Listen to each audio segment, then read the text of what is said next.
Let's do the full combat rappel off the tower on the open side. If you're moving through the woods with your unit, you come down, come to a cliff somewhere you have to rappel, you're gonna have to go down with all of your gear on. So it's just not time efficient to take everything off and try to send everything down separately.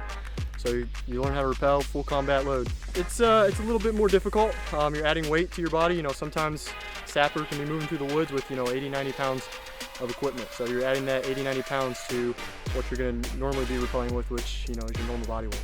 So yeah, a little bit more difficult. Just takes a little bit more practice. On rappel. Do one good bound. Look up. I'll give you a thumbs up. Then they're going to get 2 more good bounds. Okay.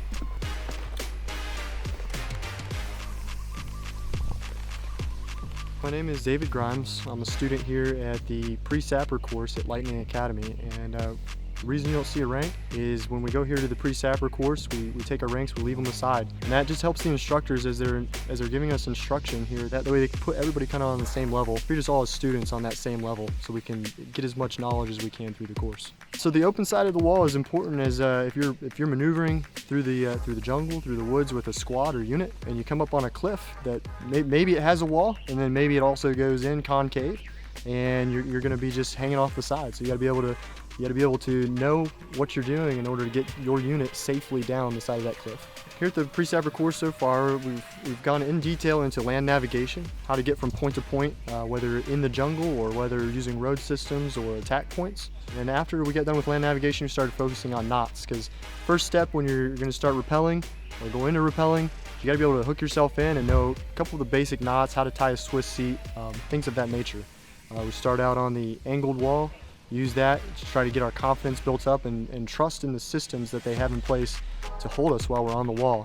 And then today we're getting ready to go off the tower, and we'll do that on the wall rappel once again just to build confidence, and then go to the open side. Going into the Sapper course, most surprising thing so far to me has just been the level of physical fitness and the amount of time you're on your feet.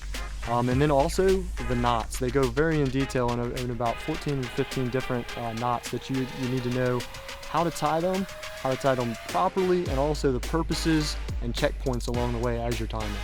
If you're thinking of becoming a sapper, one of the biggest things you need to know is that you're not operating as an individual. You're going to be operating as a team. You got to set aside all those things that, hey, I'm going to take care of myself, or any of that selfishness, the selfish desires that we have as individuals.